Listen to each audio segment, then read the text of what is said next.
Hello and welcome back to the Wine Marketing Podcast. I am your host, Heather Danitz, and today we are talking with Ivy Kehoe of Hardpour Designs, a wine and beverage web design and development studio. It's a mouthful. Based in the Pacific Northwest, Ivy has worked with brands like Van Duzer, Clementine Carter Wines, Domaine Serene, and Walla Walla Vintners, including so many others. I mean, this is just barely scratching the surface of the awesome wine brands that you're working with and beverage brands that you're working with. So welcome to the show, Ivy. Thank you so much for being here.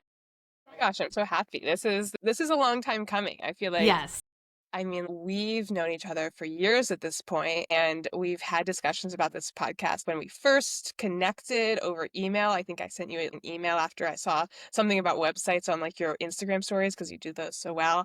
And then Thank you. I think we talked about them in a cafe in London at some Mm, point. And now we're here with you in California and me in Washington. So it's like it's meant to be. It was going to happen yes. eventually. Yes, it is. Yeah, I'm so excited. Yeah, because I think that you and I connected, I think a little bit, maybe like a little bit before, maybe a little bit after the first iteration of this podcast had ended. We'll call it I sunsetted the podcast for a brief 2-3 years because I was so tired. All Yeah. the episodes, I listened to them in my car. It was fun. It was such a fun thing, and I've been wanting to get this podcast up and running again. And you've always been on my list of people to talk to because, exactly as you said, we've been friends for a while. We went to London and Kent together and did some Experience. had some adventures that we're only just now healing from. I feel like Double-decker buses. yes, some things. Yeah, double-decker buses and nightmare Airbnb. Yes, oh, fucking dude, Dishoom. I'm going back to London in next month, actually in a couple weeks. And yeah, You told me this. yeah, so I'm so excited. It's gonna be really great, and I'm gonna go to Dishoom again because yeah, awesome, best Indian food ever. So delicious. Good. I loved it. Yeah. So, anyways, we could just shoot the shit. So, I mean, as you guys are hearing, Ivy and I are friends. It's also been a minute since we've caught up, so you might be getting a little bit of our also just friend catch up For sure. in this conversation. But what we're going to be talking about today, of course, is web design and development with Ivy and all the things that you need to know to help your winery thrive in that space. But before we get into that, can you give the listeners kind of a brief overview? What led you to focus specifically on the wine and beverage space with Hardpour Designs? How'd you get into it? Start wherever you want to start. Okay, so it's like, as most people in the wine industry, roundabout story, but we'll like hit it short and sweet. At 18, I left the Midwest where I was raised, and I bought a one-way ticket to Ireland because I really wanted to learn about bartending and whiskey, and that was just something I was really passionate about. And at 18, obviously in the US, you can't do that. So one-way ticket there, fell in love with like the beverage industry, didn't have a visa, so I had to come back to the Midwest. Worked in distilleries for a little bit, like everything from like cleaning out mash tuns to working on production side, all of that stuff. That then led me back to Ireland where I worked for Teeling and did special events for Jameson and like did all of that. And then I found myself after a stint over there in Seattle getting an engineering degree. And in between there, I actually had the opportunity to work and do user experience design for NASA too. So I was hopping all over the place, which was really cool. But when I came up to Seattle and I was going through school for engineering, specifically user-centered design engineering, which basically is like what you hear about when you hear about UX. That's sort of what I have my degree in. I was putting myself through school, and my knowledge base at that time was exclusively whiskey, which again, at an underage person doesn't help. And so I started learning about wine because I wanted to go down the somm track because I realized that honestly I could make more money on the floor if I had a somm background. Mm-hmm. And so then COVID hit, and I had this engineering background and I had this somm background, and I started working for a master som who had just launched a wine club, and I was doing, I had worked out a trade where I'll handle all of your direct to consumer stuff, all of your social media, which I don't do anymore. Thank goodness, Heather, you exist, because I'm really not good at it and I learned very quickly. But I handled their website maintenance, all of that stuff. I built their website. And in turn, I wanted to just go to tastings with the master som. And because I wanted to understand what he was smelling and tasting and all of that. But what that led me to was meeting a lot of reps and learning about a lot of wineries. And so I'd always go home and I'd Google the winery and I'd see like what a disaster their website might be. Not always, but it happens. And so then I'd email the winery and I'd be like, hey, do you need website design help? And that ended up just sort of growing. And during COVID, as people were trying to transition over to DTC, which hadn't really happened before, my emails started getting traction because people were realizing it was a need. And so my company sort of grew from this like transition of consumer focus from wine being so much in person to e-commerce, which was bound to happen. But like during COVID, it just sort of like exponentially happened. Mm-hmm. Yeah. Yeah, I experienced that as well. 2019 is when I started Craft and Cluster, and it grew a bit, and it was, it was great, but it was 2020 was really when every winery was like, oh, shit. We have no idea what we're doing on social media. Totally. And I was like, I know what to do on social media. So yeah, it's and I'm really good at like, you're really good at it. I'm right here. Yeah. And it was weird. Like, and I don't know if you experienced this at all, but I definitely felt a little bit of survivor's guilt because, there are a lot of brands that failed during the pandemic because it was hard and it was expensive and people couldn't go do things. And meanwhile, my business literally doubled growth in that, in that first year after the pandemic or after the pandemic started, I should say. Are we really out of it? We don't.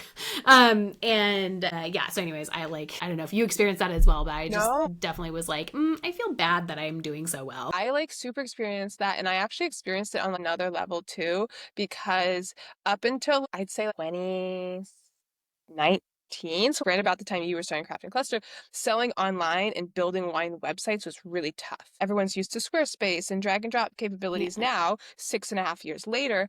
But back then, that wasn't an option. And WineDirect didn't make it really feasible for that to happen. And so only when Commerce7 came about, sort of around that same time period, which was really fortuitous, honestly, that their ability to integrate with more compatible websites also prompt direct consumer growth online. And so it was this really interesting thing where I came onto the wine scene and immediately had all of these tools available to me that hadn't been available for the previous decade. And at least in the wine industry, it had been for other industries. I mean, the wine industry is very slow to take on technology. It's one of my biggest gripes. Yeah, I feel you. It all happened at once. We're like, people were looking for it. The ability came out. The software was finally there. And I happened to be standing in the middle of this cluster of things that ended up working in my favor. And I feel very fortunate that happened. But I also feel like you who started their company, there was a need. It just hadn't been recognized. And so we were able to fill that and come into a void that needed to be filled. And so I feel very fortunate that I get to be someone who helps fill that. But yeah, I totally resonate with what you're just saying.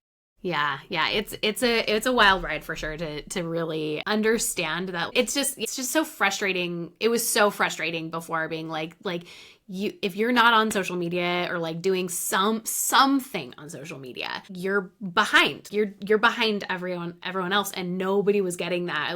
Not nobody. I mean, of course, I had some clients, Brave and Maiden was understanding that they were well ahead of the curve because they were. I don't think I've ever told this story, but Brave and Maiden, when I was working for a vineyard management company and I was doing the vineyard management company's social media, Brave and Maiden reached out to me and they were like, "Hey, we like what you're doing," because Brave and Maiden was one of their clients. Cool.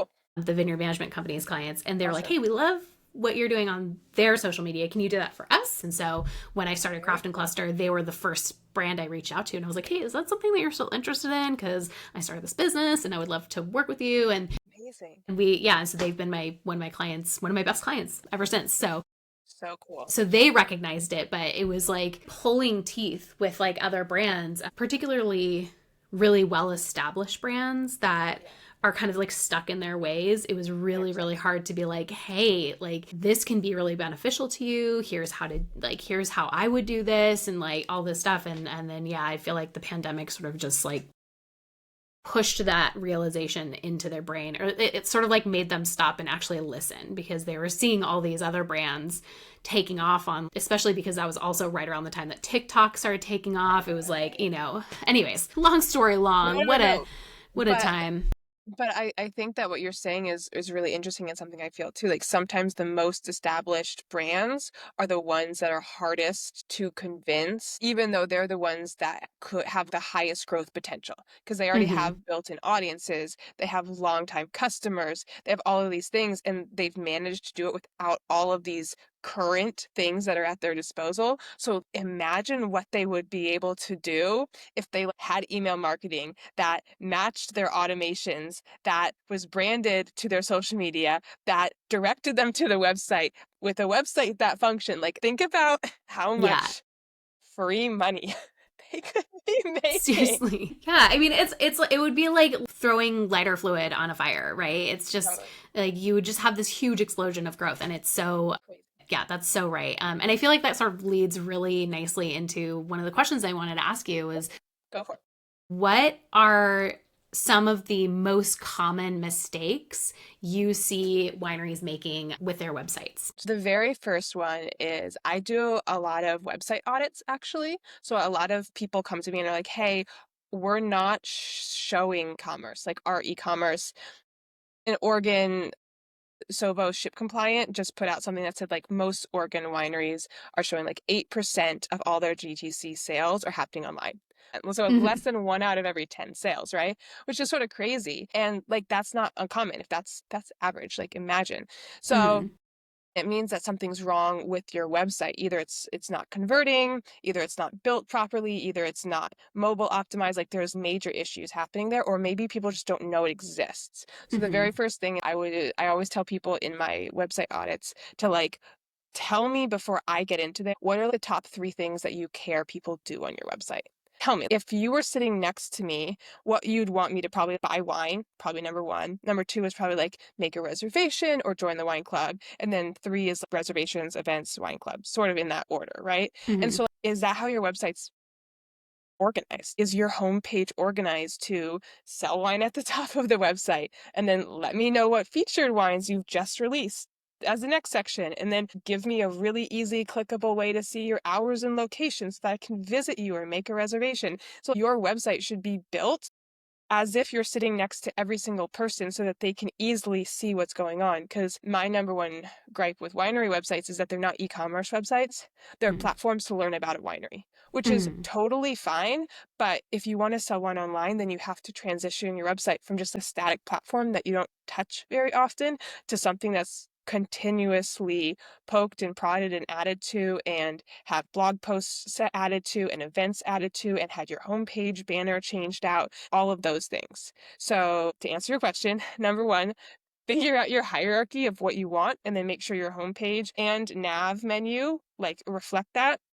And number 2, make sure that you are utilizing all of your call to actions properly, and like also touching the website. Like when I say that, I mean like the more that you go in and update new pages or new blog posts, new events, new products to your website, the more Google likes it. So like Mm-hmm. that's your number 1 SEO tip. That's your website. That's how, if you're sending out a new newsletter blast about your new spring rosé, your homepage website on your website should reflect that you have a new rosé. And if it's not, then how are people going to know about it? So Mm-hmm. like, it's not this standalone thing. It like lives and breathes with your social media, with your email, with your tasting room. It needs to be part of the ecosystem. And a lot of times it's just given its own funnel and set aside. Don't do that. Yeah. Well, and I love what you were saying too about like how most winery websites aren't set up like e-commerce sites. And I think that people need to remember that That's the purpose of a website, is to sell your product. The purpose of your tasting room is for people to come taste wine and hopefully buy wine. Your purpose of the purpose of the tasting room isn't for people to like come in, walk around and like hear you tell stories and then leave. So why are you treating your website like a place for people to walk around and listen to you tell stories and then leave? The job of your social media and your emails and things like that is the telling stories and the giving value to get people to your website so that you can buy wine. And you and I have had this conversation a million times about like how frustrating it is for me when I'm, one of the first things I do when I'm taking on a new client is I go and I walk through their entire marketing experience. So not just their social media. I started their social media because that's usually the first touch point for a lot of people. But then I'm like, okay, well, how easy is it for me to go from their social media platforms to their website and sign up for their email list? Or how easy is it for me to go to their website and buy wine? And most of the time when I'm taking on new clients, it's really, really fucking hard. Like they put so many roadblocks unnecessarily in the way because they're telling these really grandiose stories like above the fold that nobody gives a shit about. Like, I already heard your story about who you are. I just want to buy your wine. Tell me how I can do that, Oh my God, I could get so fired up about it. Tell me about it. I want to do some sort of a marketing boot camp. I'd love for you to actually be part of it. As I was talking to Erica at Email Mavens, I was thinking we could do something. I'm like really psyched about it. But I want it to be titled like Not Another Aerial Shot. Because like, I swear, I know that grapes grow on vines, and that's wonderful. The reason for that is the reason Heather's laughing so hard is because every single winery website that I see is literally an aerial shot. Yeah. It's a drone footage, which one doesn't load on mobile. So like, what are you doing? And two, it could be in Italy. It could be in California. It could be in Texas. It could be in the Okanagan. Like, it could be literally anywhere because, to be completely honest, until you're close into the vines, it all looks the same. Like, no one's going to recognize that little tree on the, mountaintop over in the far corner. But if you got to the website because Heather put a post about their new Chardonnay that just came out, and then you go to the website and that new Chardonnay is front and center with a buy now button, how many people are going to buy that Chardonnay? Much more than people that don't have a buy button or have a drone footage of something that you can't eat. I couldn't tell if that's something that will like get the right crowd to come, or people would be like, oh, these idiots, our aerial shot works for us.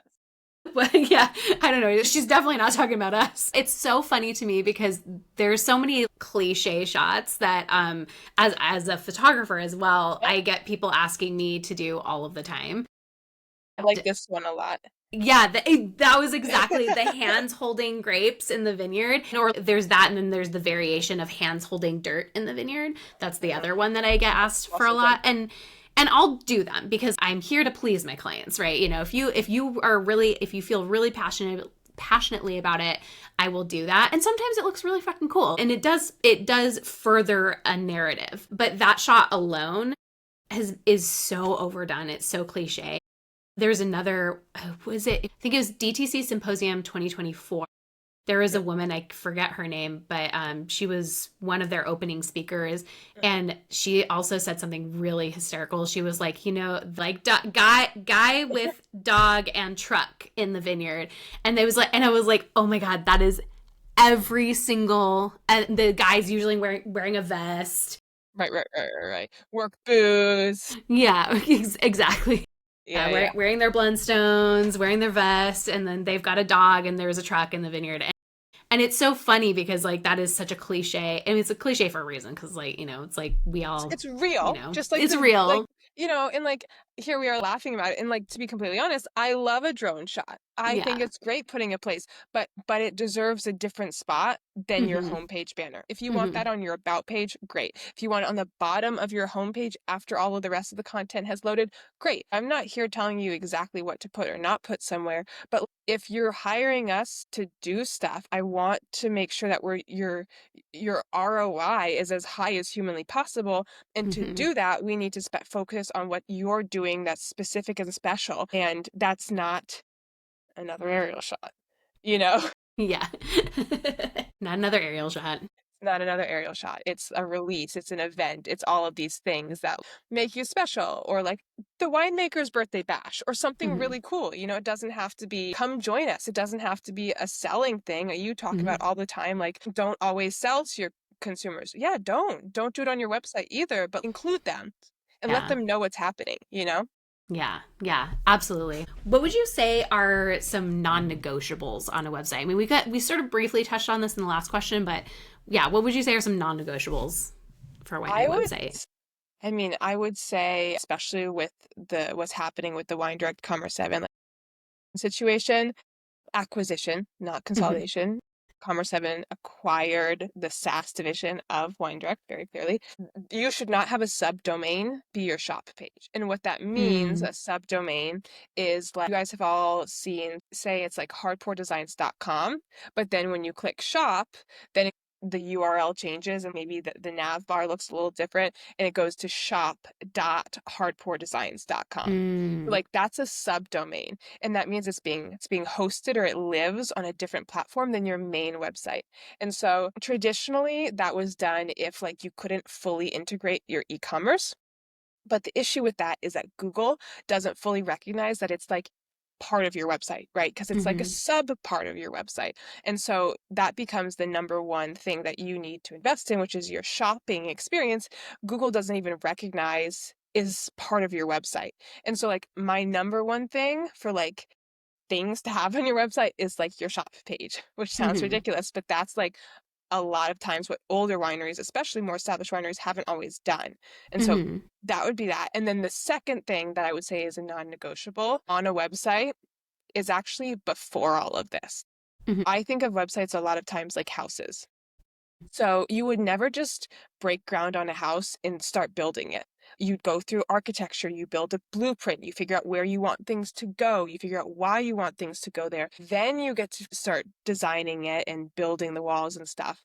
But that's my number one thing about like website design and development is I did 2 website audits this week alone, and the architecture of the website was causing a lack of sales. One of them was a gorgeous website. It Mm-hmm. did a lot of good things, but because it was really poorly built and there were like pages missing that you couldn't go back to and all of this stuff, it had become overcomplicated to a point where the user couldn't actually purchase wine.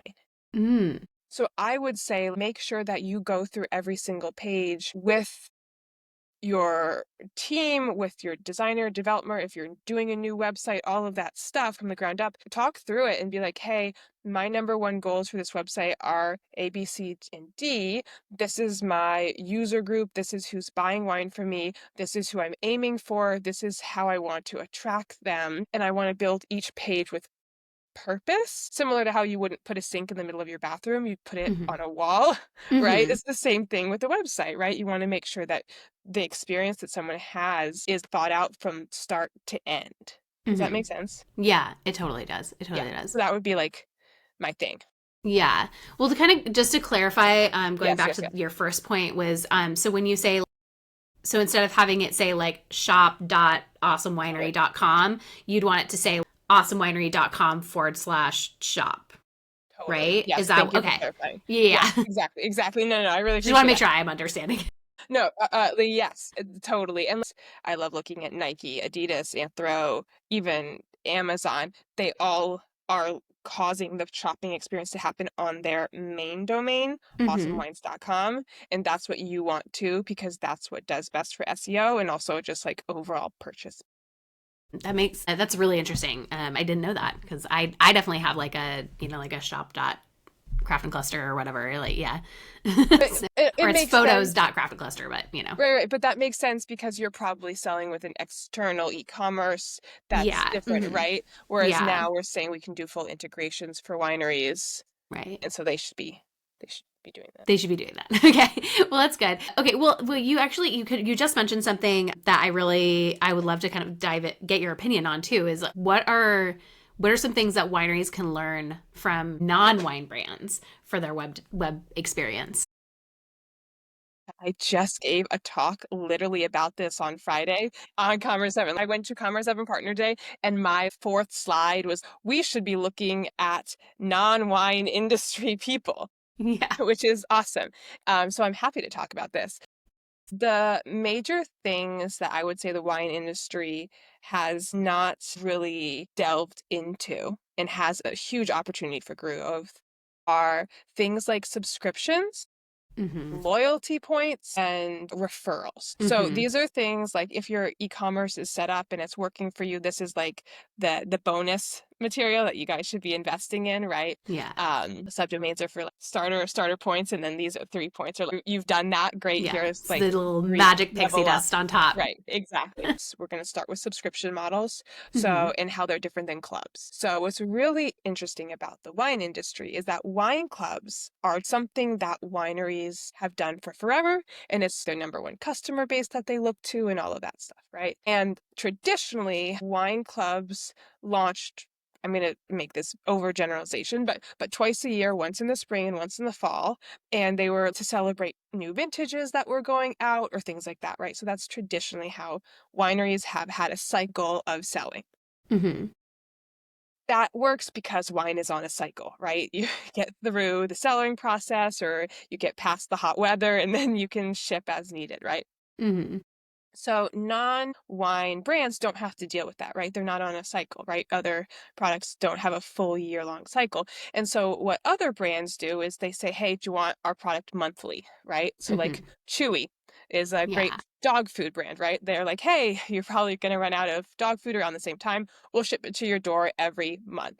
Well, now wineries can do that too, assuming Mm-hmm. that the weather cooperates and they have the Right. right Yeah. shipping handling. But if someone is a customer that loves your rosé and is going to order a case of your rosé every month because they just want to drink rosé, then Mm-hmm. that's something that you should be offering. And it's basically an ongoing subscription that someone can sign up for that you don't have to touch Mm-hmm. other than to get the wine out the door, which is an Yeah. amazing ongoing. And the difference between a subscription and a wine club is a wine club is a button that you press as a winery and says, hey, we're going to charge cards on this date.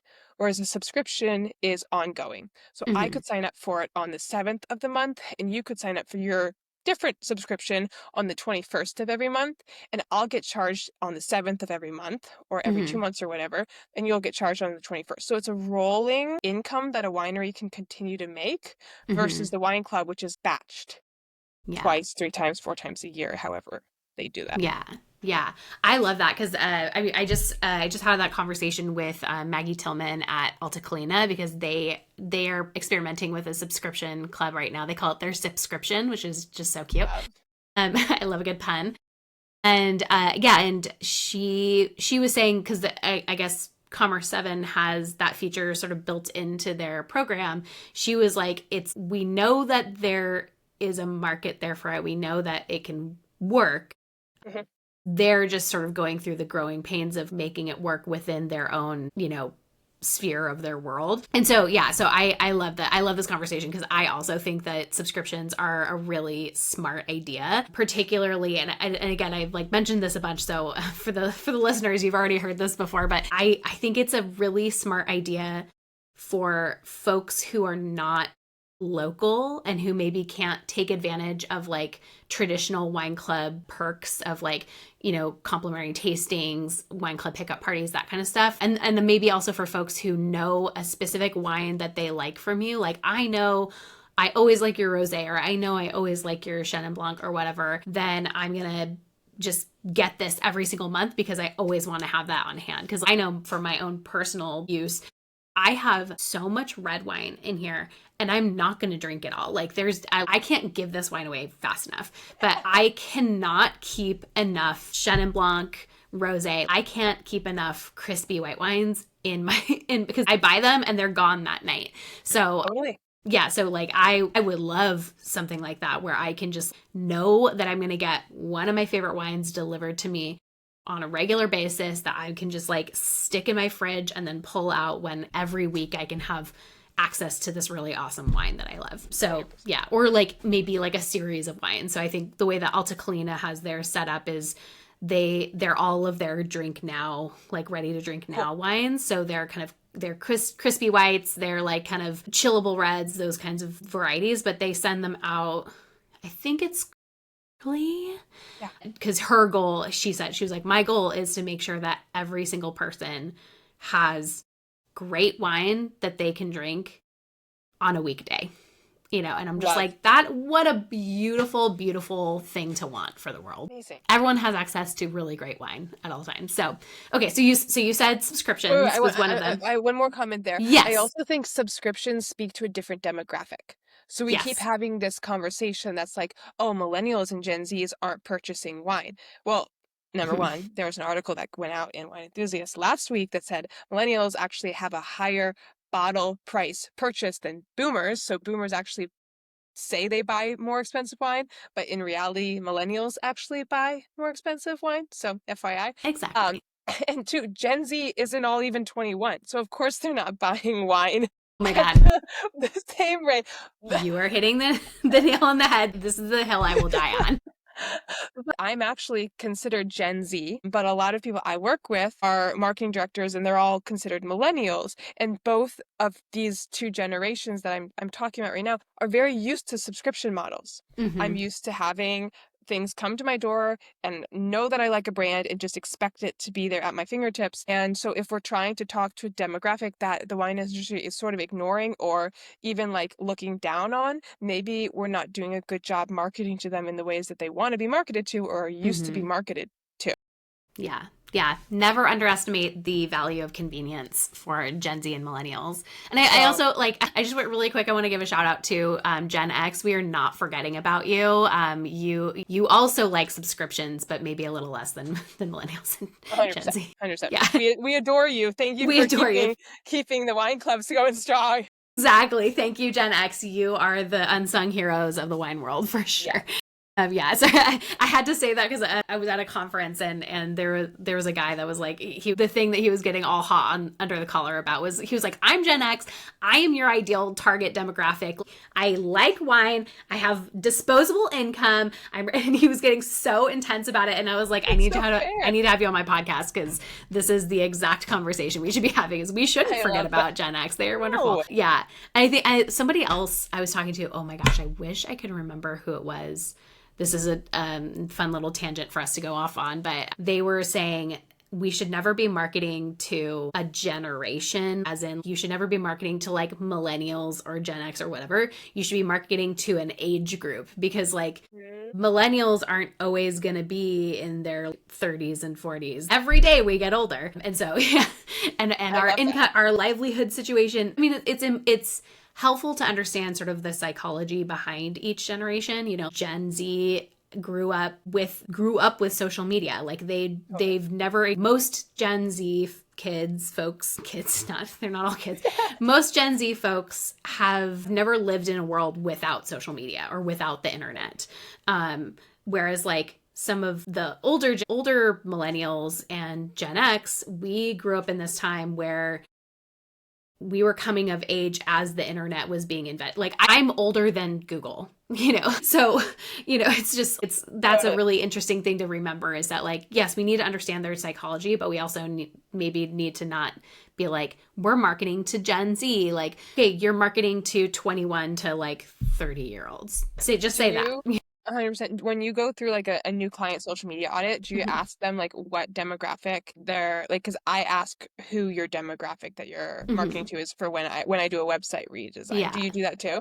Yeah, I do that as well. It's a kind of like a multi-part question. So like I do ask the like what demographic are you after? And I will put it in terms of generations, so like Gen Z, millennials, Gen X, boomers. But I will also put like the age range that I'm talking about specifically. And then eventually I'm gonna have to like go back and change that and be like 30 to 35 year olds, Gen Z. Like so eventually that's gonna have to change, obviously. But so that's one of the questions that I ask. And the other question I like to ask is what is their level of understanding of wine? So are they because that is That's not great. it's a it's a really enlightening because there are a lot of folks that are like, I want to reach Gen Z, but then they're like, but I want them to know everything about wine. And I'm like, okay, so that's a very, very specific subset Right. of that generation. They exist and they're maybe this pocket of Gen Z, younger, the kind of like newer wine drinkers are really adventurous and knowledgeable. So they're the Ivies of the world where they have knowledge and they knew that they wanted to be involved with like the alcohol industry in some way and have that knowledge before they were even legally able to drink, right?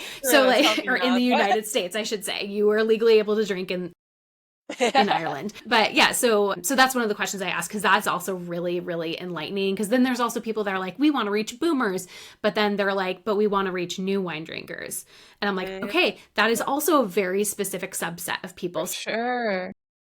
Okay, so you're trying to reach people like my mom, who is in the boomer generation, but I make this joke. So I used to work for Willamette Valley Vineyards, and they had a wine called Frizzante, which was a semi sparkling muscat and not semi sweet. It was off dry. It was very some sugar to it, right? Some residual sugar, and we used to jokingly refer to it as cougar juice, because there was a woman of a certain age. Right. Typically, in general, this is a huge generalization because we also had some like younger guys that really liked to drink, but it was typically women of a certain age who many would agree would be called cougars. They loved the Frizzante. It was just like their favorite wine. And I remember somebody referred to it as cougar juice in my hearing, and I was like, oh, I should send it to my mom because I bet she would be like super into it. I sent it to her. She cannot get enough of it. The fact, like, I haven't worked for Willamette Valley Vineyards in like a decade, and every time I see her, she's like, hey, can you get me some more of that wine? I'm like, I don't work there anymore, so no. I mean, like, I can't. I could maybe like order it for you, but you could also order it for yourself. Yeah, if you had yeah, exactly. And I'm like, Willamette Valley Vineyards, get my mom on the subscription of the cougar juice. That wants a subscription, just saying. Exactly. Just telling you. So it's so funny. So yeah, anyways, I digress. Subscriptions. So, okay. So you said subscriptions. Loyalty points. Okay. We're continuing. So yes. Loyalty points are something that I'm super used to. I think you're probably super used to, but I've seen once in the wine industry, and it was on a project I launched earlier this year, actually, which is really cool. The Set Wines, which is based, you actually had Likely Story Strategies on earlier, and they worked with me on that project launch, and it was awesome. And the focus of that winery is focused on a younger generation. So like you can tell with the colors and the vibes, and like it's like a very vibey website. But one of the things that when we were going through it, when we were building out their wine club page, we were making sure they were like, oh, we want to make sure that like the loyalty points are really featured on this. And I was like, oh my gosh, this is so cool. It's something that Commerce7 has had in their system for a long time, and I've literally never seen anyone use it.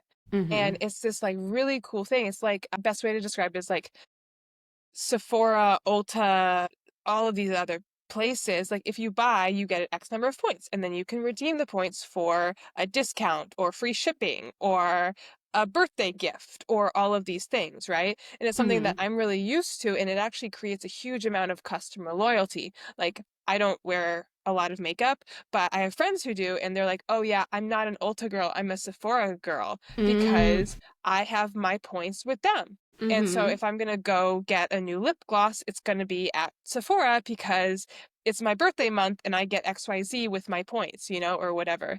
And it's such a powerful marketing message that like the brand cares about you, and therefore trust is being built, and then that trust is translating into sales because you then trust them, right? So this is like beautiful give and take that needs to be integrated into the wine industry, and now we can, but we haven't. How are they doing that? Like, how do Yeah.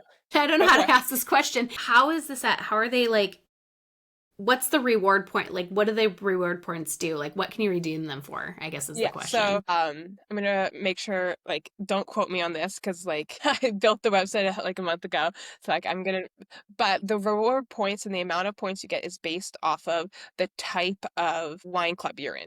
So they have a subscription club and then like a smaller wine club, and I have a bigger wine club, like more bottles per release, right? And so the subscription club, you get 1 point per purchase, I think, right? And so every dollar equals 1 point. For their like wine club that happens 3 or 4 times a year with a lower number of bottles, it's 5 points, but you can get those points on any purchase. So if you're a wine club member and you're logged in or you use the same email, all of that stuff, right? Then those points, if I just buy a case of Chenin Blanc, are automatically transferred into my account so that I can redeem them for, I want to say it's free shipping or discounts on wine. I'm not Yeah. exactly sure how they set it up on the back end. And Yeah. then the more expensive club is 2 points per dollar spent. And so it's a really Wow. cool way to Yeah. also invest into people who are investing more in you, Yeah. by creating, again, customer loyalty. Yeah. Well, that is so smart. That's so So cool. smart. Yeah, I mean, because I'm thinking about like airline miles. I mean, it's Mhm. exactly what you said. Like, you Yeah, have friends who are Sephora girls, and you have friends who are Ulta girls, or people. Everyone can wear makeup, by the way. everyone.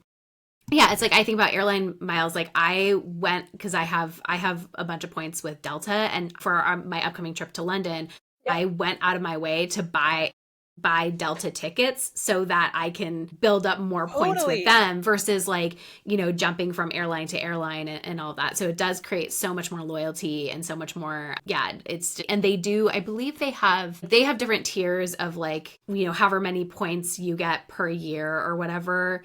They bring you up. So if you're a really frequent flyer with Delta, they reward you more with like Right, more perks and stuff. I forget how their breakdown is. Like, I don't think you earn more points per tier because right, but you get into different tiers based on how many miles you've flown with them. totally. And then you get different perks based on that. So, Totally. yes. Okay. All right. So I you love it. said, And yeah. And oh, so sorry. many things. This made me think it's like also like encourages people to buy more direct too, right? Because the Yeah. margins wineries get on direct sales is so much more than through a third party. Just like Mm-hmm. if you buy your airline through Delta versus Expedia, right? Mm-hmm. And so it's the exact same thing. It Yeah. might get, instead of them buying at the grocery store, they might have to wait another 3 days for the bottle to arrive, but Mm-hmm. then they're getting the points. It's worth it for them. And your Mm-hmm. margins on every bottle they buy is like what? Double, triple, like Yeah. crazy, you know? Yeah. Yeah. Oh, that is such a good point because I had some like points with the Marriott, like, I know, whatever, their Marriott overarching umbrella thing. I had some points with them to book some hotels in Yeah. London, and I was originally gonna get an Airbnb or something, and No. there's other, I know, yeah. I'll have to tell that story sometime because it's so ridiculous. Anyways, long story short, we had a really awful Airbnb experience in London, and God. it's left a little bit of a scar on my psyche. Our Edinburgh Airbnb was wonderful. It overlooked So, the castle. It was oh awesome. yeah, that was, I know. I try actually. It was funny because we were thinking about going back to Edinburgh. Again, side tangent, but I went to go book to see if I could book that Airbnb, Yeah, yeah. and it was already booked for the days that we No. would be This is there. so And good. I was like, well, we're not going then. Really? Talk about But yeah, customer well, loyalty. I mean, I was like, well, I was like, fuck Edinburgh then. I was just like, because I just wanted to stay there again because it Yeah, was such a yeah, yeah. wonderful experience. But It's anyways, great. I digress. But I was booking hotels, and then I was like, maybe we'd book an Airbnb. But then I like went and looked in my Marriott Bonvoy point thingy, Yeah, and I was yeah. like, oh, I have like enough points in here to completely pay for our hotel stay at like a nicer hotel. And Nice. so I was like, fucking do that. I girl 100%. mathed my way through That's London for correct. this London trip. That's the way I that you're was like, supposed it's to. basically free. Amazing. Anyways, I digress. But yeah, so great point. Yeah, I love that. So subscriptions, points, Subscriptions, points. and then referrals. Yeah, okay, that I want to hear Referrals about is my this. last one. Okay, so this is fun because the wine industry has never really done referrals before.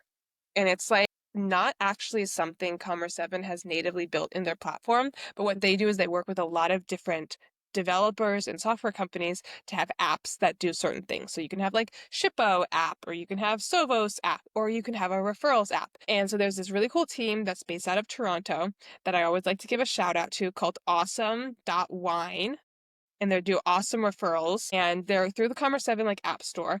And basically they allow the opportunity for like get $30 if someone uses your referral code, which is so common in all of our world. Like I'm so used to having a friend be like, hey, I'm using this really cool, you name it. I'm not a huge consumer, but like something or other. And like use, sunscreen. I did it with, what's the sunscreen I use? This specific sunscreen that's like awesome and amazing. And I like sent it to my sister-in-law and I was like, hey, use this referral code. I'll get $10 and you get 15% off your first purchase or something. Mm-hmm. That's something that's really, really common, right? Yeah. And also then wineries can randomly throughout the year be like, hey, our wine club's coming up in a month. Use your own personalized referral code to send it to some of your friends so you can get all the subscription at the same time. And then you get $10 off your club order that's going to be shipped. Like, how Mm-hmm. cool is that? And so Yeah. that's another one that other industries do really, really well that the wine Mm-hmm. industry has like just never done. Yeah. Oh my gosh, I love that because it's really your wine club members are already your biggest salespeople. Like they're already your best salespeople. Because I mean, like I remember working in the tasting room at Foxen and you know talking to some members who were standing at the bar and just shooting the shit with them or whatever, and then like a person over walking up and being like, hey, yeah, oh, what are you guys talking about? Oh, like we're talking about the wine club. And then like the wine club members turning to them and being like, you should sign up, here are all the benefits I get. Totally. And I was just like, and I just like sat back and I was like, I will take the incentive that. for this wine club sign up that you just did for me, thank you. 100%. Yeah, so you're like your wine club members, they're already your biggest fans, they're already your biggest proponents, like just outside of the, you know, they're talking you up already. So like why not give them even more incentive to do that? Because when you have money on the line, it makes you sell so much harder, you know. Yeah, And like I agree. people Great. do sign up if the website's built properly. They do sign up for wine clubs online. Mm-hmm. Like legitimately, like this one website that we launched earlier this year has had 50% of their wine club signups happen this year in the tasting room. And this is a big Mm-hmm. winery. Has multiple tasting rooms, and 50% happen online. Mm-hmm.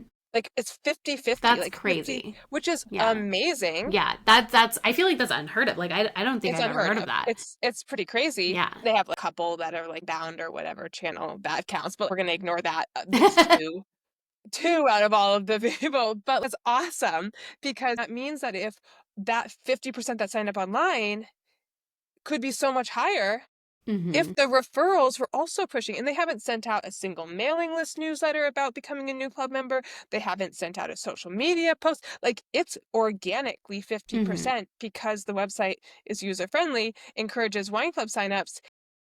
And so like think about again the growth that could Yeah. happen. There's so much potential there. So much So much potential. potential. Okay, this is so interesting. Here's a question. It's a little bit kind of left of what we've been talking about. What are the top, say, 5 things you'd want a winery to have ready before starting a website project? Oh my gosh. Heather, did you listen to my talk on Friday? Because this was also in there. This was like the second part of my talk.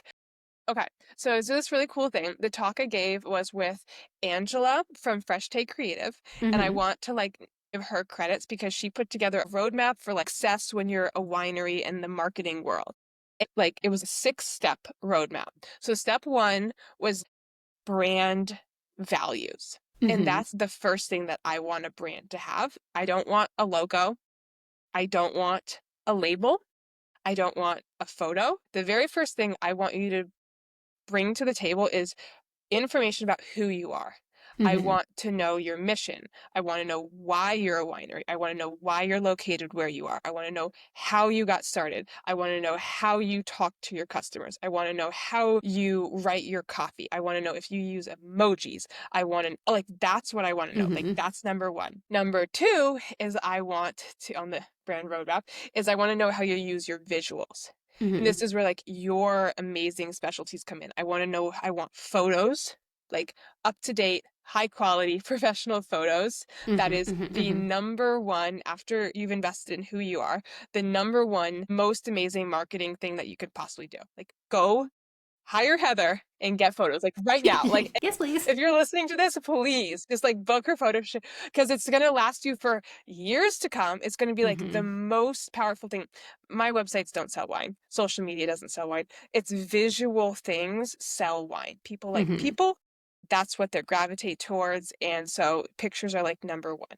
So Mm-hmm. number one thing you should get is pictures, but that's number two in the roadmap of how you get pictures. Because literally, like, if someone comes to you and is like, we're a millennial focused brand, you're going to shoot them differently than you saying our mission Oh, yeah. statement is high quality, elegant, Mm-hmm. Pinot Noir. And it informs Yeah. your photos. Yeah. Oh yeah, absolutely. I mean, the photos and sort of the colors that I use and like the subjects that I focus on and like how, yeah, like just for example with Brave and Maiden, they want any work photos, so any photos of them like in the winery, in the vineyard, or I mean not necessarily in the vineyard, but like sort of in the vineyard, any photos are showing work being done, they want them in black and white versus like, which is like a very specific branding, and it just like kind of brings a little bit more seriousness and all that to this brand, versus like at Foxen we're a little warmer, like our yeah, it's a whole thing. So anyways, continue. Okay, so No, totally. first thing, First thing roadmap is the first thing is like figure out who you are and like figure out who you have it are. written down, like Mm-hmm. write it down. It should be Mm-hmm. like a PowerPoint. You should be able to email me who you are and I should Mm-hmm. be able to read it and Mm-hmm. understand. Yeah, yeah. Like, that's number one. Number two is Visuals, so photos. visuals. So Okay. photos, but before they even come to you, they should Mm-hmm. have like visual branding. So like Right. that's where like you're talking about colors, right? So like if you're having, say, models come to your photo shoot and your brand colors are navy, white, and gray, then you're Mm-hmm. probably not going to try to have a model come in bright yellow. Right. Yeah. Right? Like Mm-hmm. that doesn't Mm-hmm. work Mm-hmm. for the photos. So like Yeah. just like you're probably not going to put bright yellow on the website, right? Because that's Mm-hmm. not one of your colors. And so step one or step two in the roadmap is like figure out your visual brands. And this is where you get to do the logo. This is where you get to do the brand colors. This is where you get to do fonts. And then it gets Mm-hmm. more deep. Like, how do you show your buttons? Like, what do your buttons on your website look like? Mm-hmm. How do you do your photos have rounded edges, or are they like sharp corner photos? Like, do you do black and white? Do you not do black and white? Like, all of that is your visual branding. So you need Mm-hmm. to have like the voice and who you are, and then you have to have the visual branding. And you can throw in labels there. Labels are very important. They need Mm-hmm. to encapsulate both the voice and the visuals, but Mm-hmm. they should not happen first. Right. Mm-hmm. They're like the most exciting bit for sure, 100%. But Yeah. no, you don't get to do that first. Yeah. Yeah. Yeah. That's like a step 2B. Then the photos, right? Mm-hmm. So it's very, very important. And then I want to have all of your assets. So all Mm-hmm. of your trade assets. So this is step 3. So we haven't even gotten Yeah. to the website yet. I get to be like step 4 down the road. Yeah. I want all of your trade assets, which means that for every wine that's on your website or sellable in your tasting room, you should have a bottle shot, you should Mm-hmm. have a tech sheet for every single vintage, you should have a front and back label, preferably for every single vintage if they change or have codes on the back of them. You should have sell sheets, you should have Mm-hmm. shelf talkers if they're going out into the world, and then you should also have, if you're up for it, a server card. So that's Right. like a ton of items that Mm-hmm. every single wine and vintage of each wine needs. But like Mm-hmm. that's very, very important to me, because once you've accumulated them and have a library of all those assets and they live on the website, you don't have to think about them anymore. Yeah. You can download them and blah, blah, blah. But so many people come to me and like don't have a 2022 Chardonnay tech sheet. Mm-hmm. They've Yeah. been selling their 2022 Chardonnay for 2 years, 3 Yeah. years. Mm-hmm. Where is it? Yeah. How do you know what Where is happened? it? Yes. Oh my god. I think we should have another conversation about like the trade and media page, Ugh, just like specifically, because I feel like this is another conversation you and I have had about like what yes. should actually live there and like what makes it really good. But I feel like we're already kind of at an hour of recording here, and I I feel like we filmed a need to. 10-minute video last week Uh huh. about a new trade page I did. I'll send it to you. You might be Oh my interested in god, it. please, And then yeah, maybe we can find a way to like link it or something. I haven't put it yeah, anywhere, but it like sort of yes. breaks down how a trade page should be Oh, built. yes, yes, yeah, absolutely. Yeah. Cool. We'll schedule a follow-up conversation Love and maybe hit some of these other questions that are on my list. it. We We hit have the gift 3. of gab here. I love it. Oh my god. Okay, so all right, so we've got our values, we've got our Yeah. visuals, we've got Visuals, our photos, photos, we've got photos, our trade tech assets. trade assets. Yep, Okay. trade assets. And then the fifth one is probably a questionnaire. So like Mhm. before I even go into even the like architecture of a website, you Mhm. should go through what I assume is probably similar to a questionnaire you give your Mhm. new social media clients, I give to my new website clients so Mhm. that I like understand their, because sometimes your voice has changed. Maybe your Mhm. values have changed. Maybe they're not what they were when they were first built. And so I want to have a fresh set of your train of thought on who do you think is your demographic? What Mhm. is your way that you describe your visuals? Like what are 3 websites that you find are inspirational that are not in the wine industry? Like Mhm. all of those things I'd like before even starting the process of building a website, I'd like that questionnaire to be filled out. And I think Mhm. most creatives in our space have an equivalent for what they do, Mhm. but it's really important because it makes the client think, and it also forces them to look beyond their own world to maybe other wine industry professionals or even like we've been talking about other industries Mhm. for inspiration, which like often prompts a lot of creativity for the project for them to be excited about. Mhm. Yeah. Oh, I love that. I love it. So many things. So So many many things. things. I have 3 more questions that I'm going to ask And because I think the rest of these we can do in a separate conversation. But so thank you for for leading this conversation. You're doing such a good job. thank Like you. emceeing, it's very, very seamless and beautiful. Oh, I appreciate it. I feel like I'm just getting better and better with every interview. It's great. It's definitely a lot easier with people that I'm like friendly with. It's like we spent full week in like basically the same bed with each other for Yeah, so yeah. yeah, it's great. We went through some shit together in Oof, London. we've Yeah, experienced. I know, it's so wild. It was a whole thing. Okay, so for wineries that can't afford a full redesign yet, what are some small changes, things that they can do themselves right now that are going to have like a huge impact on their Totally. thingy, everything. English is So hard. I totally. I would say that if you're not investing in a new website, totally fine. Like totally, I totally understand that it's a large investment. Like it's not a small investment. It's a long time and monetary investment. So like I get that. My number one suggestion would be actually just start using your website. And Mm-hmm. what I mean by that is I think that a lot of times we talked about this earlier in the conversation, but like build a website and then put it on a shelf. Mm-hmm. And either they worked with a company that like doesn't really encourage them to continue editing on their own, which if that's you, I totally understand. It's totally not your fault that you don't touch your website a lot. It's sometimes a really high like barrier to entry to do that. Mm-hmm. But that doesn't mean you can't start directing people to your website. Mm-hmm. So if you can't update your homepage to like follow a hierarchy or change the homepage banner or anything like that, that's totally okay. Start marketing your wines through your social media channels, your email marketing lists, all of those things as if you can. Mm-hmm. Because the more you drive traffic to your site, the better your site will perform. And it's like the snowball effect where then more things will automatically just like happen on Mm-hmm. your website. And it's sort of like the more the squeaky wheel gets the grease, right? So Mm-hmm. like the more you like let Google know that, hey, this is important, this is happening, the more that will go higher up in search rankings and things of that nature. Mm-hmm. I also would say that like something that I see really, really often with e-commerce is a lack of using a lot of automations. And this goes Mm-hmm. more to like a marketing side of things. And it's not like fixing your website because again, a lot of times it's a really high barrier to entry and I totally understand that. But Mm-hmm. I literally just put in some metrics for an abandoned cart automation. And I was looking at this one winery that's the abandoned cart has been live for 363 days as of today.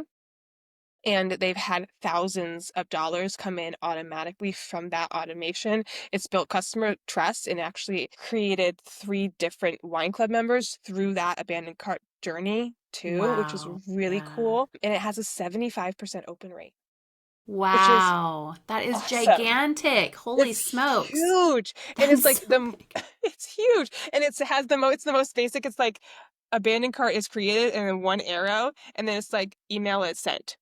And Yeah. that's the entire automation. That's it. And it has a 75 and the email in it says, "Hey, use this code in the next 6 hours for free shipping." And then it just has this really easy code. It one is like, "Hey, we didn't forget about you."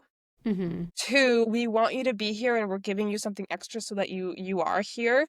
And Mm-hmm. three, every time an abandoned cart is created, it's sent. So it's been Mm-hmm. sent to hundreds of people at this point, right? Yeah. And Yeah. so with this transition over to Commerce 7, if you're using MailChimp or Klaviyo, I never Mm-hmm. pronounced it right, ever. You have this ability for all of these automations. And sometimes they're expensive too. I get it. Like Yeah. sometimes they're like $50 a month. But if you look at that as 3 bottles of wine of Mm-hmm. profit, that's so worth it. And it also encourages you to set up those automations because without paying a sales team member or anything like that, you can make $3 in sales, cover that, and probably sell at least 3 more bottles of wine in a 6 pack Mm-hmm. if you do that.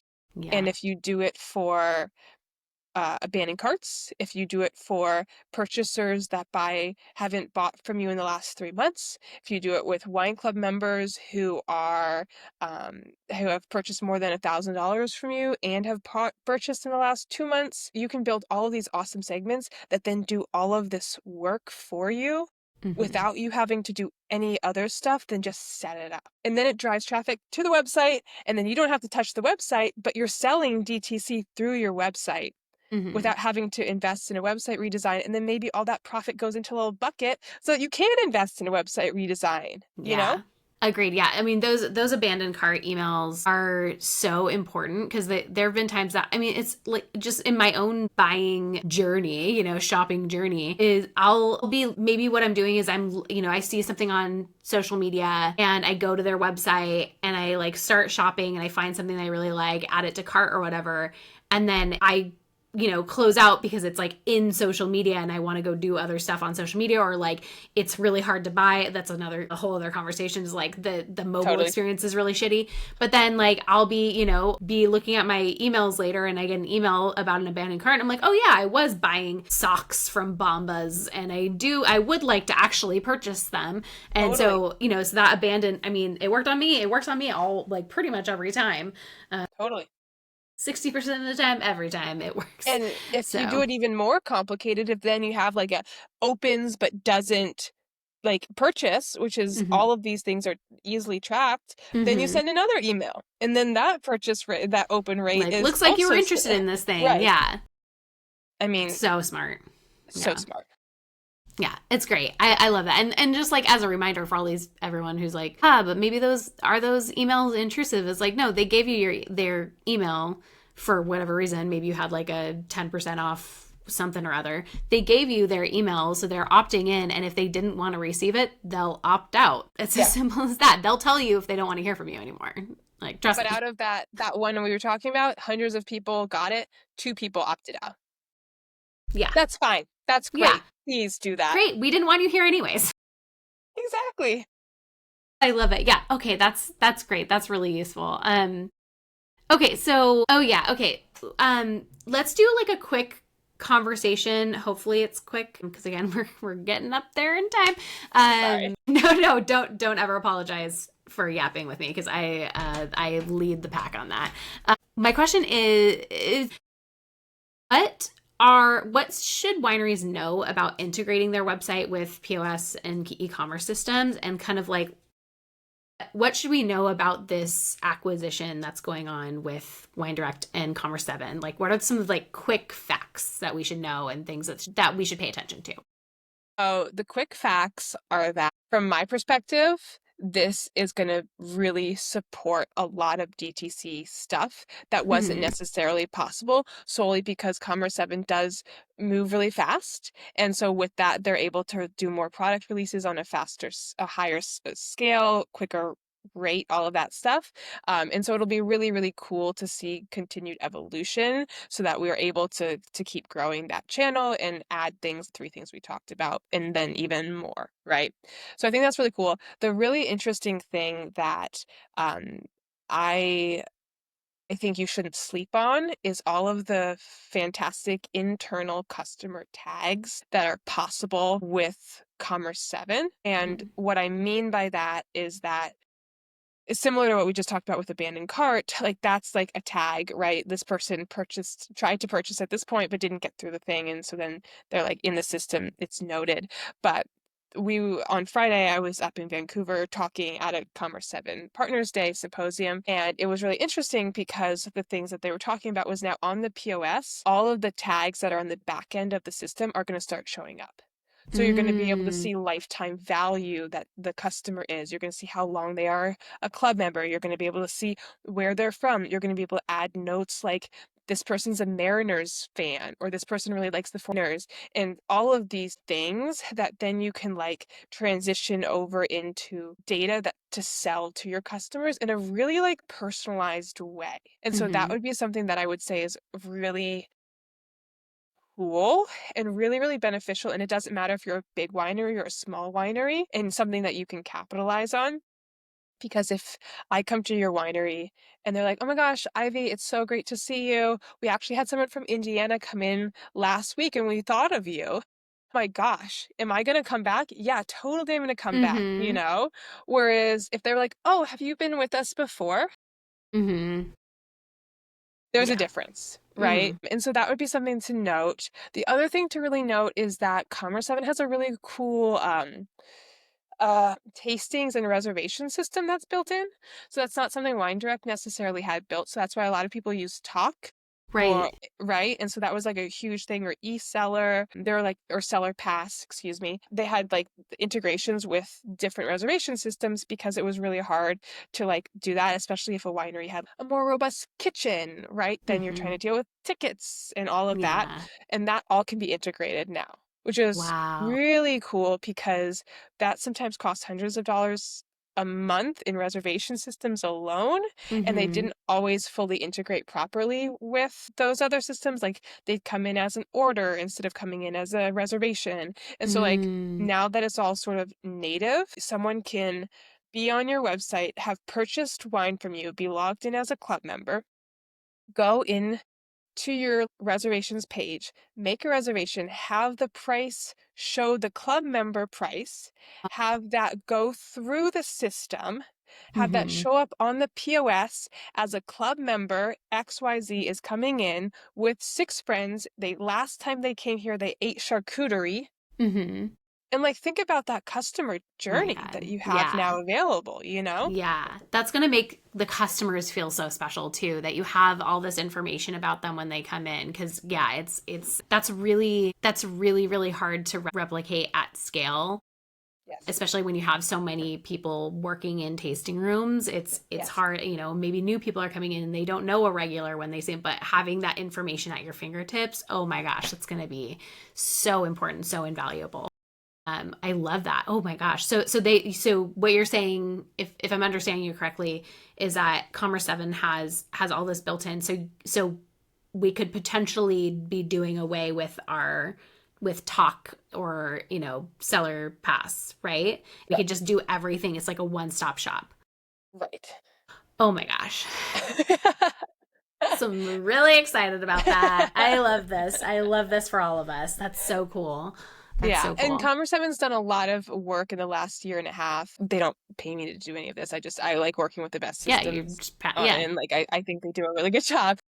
But about I want to say 2 years ago, the reservation system existed, but really wasn't very robust. And it really didn't have all the functionalities that wineries needed to properly Mm-hmm. function, especially if you have two tasting rooms, or if you have a kitchen, or you Yeah. have a patio and a tasting room. Like, Mm-hmm. this gets pretty complicated. And they did a really good job in the last year and a half to like up that so it actually functions the way wineries need it to. And now I can't speak highly enough to, in my personal opinion, you can save money and have a Yeah. better functioning system at one Yeah. time. Yeah. Yeah. Did you say that it also works with event tickets and things like that? Hmm. Or is it Totally. fuck yeah, man. That's Yeah. so And the cool. event That's so tickets can cool. actually be part of their store. Mm-hmm. So you can literally like link an event ticket into your store, or even if you're using an external event system. I use a different software for having my events show up on a website because I want the calendar to look a certain way, but then Yeah. they can link the ticket as an item in the store. And if you're Mm-hmm. logged in as a club member and you get free event tickets, then you can Mm-hmm. just check out and they're free Yeah. versus being $25 for non-club members and stuff like Yeah. Or like having to type in your member code, which that. nobody No ever one. remembers the member code No. because you have to like email it to them multiple times. Yeah, I Yeah. run into this with a couple of clients for sure. Yeah. And they're like, "What's the member code?" And I'm like, "Well, are you a member? I have to go double check before I send you this information in a DM." So that's so nice to be able to send them to like a single link. If you are a member, you just log in and then you get your stuff, for free. It's like, God, what a game changer. I love that. That's so awesome. I love that so much. What is one thing I always like to end my episodes like this? What is one thing listeners can do today that maybe takes 5 minutes or whatever just to take action on something that they've learned today? Oh my gosh. Well, Heather, I'm going to say something that you always say because I think this is the smartest thing is go through the purchase path yourself. Like start with Heather's work, go into social media, Mm-hmm. go to the most recent post that was probably beautifully done if it was done by Heather. Figure out what is happening in that post, then go to your link on your social media. Make sure the link for your main shop page is in your social media. If it's not, maybe you should add it. And then Mm-hmm. like go through the entire process and do it both on your laptop and do it on your mobile. Because Mm-hmm. on Sunday, I did a website audit for a winery that has a mailing list of 30,000 plus people, which is a very large Yeah, winery. that They don't is sell huge. nearly anything DTC. And the reason for that is because when you go onto their website on the phone, you cannot click the menu. The menu doesn't function. So you can't get off of the home page to buy wine. You can't get to the shop page. And so it's this crazy thing where because the winery has never gone through this process of seeing how someone interacts with their website, they didn't know that they were missing out on all mobile sales, which for my websites is at least 45% of all website sales are done online. They're missing out on that entire group, and every single email they send goes flat because you can't actually go to their website. So Mm-hmm.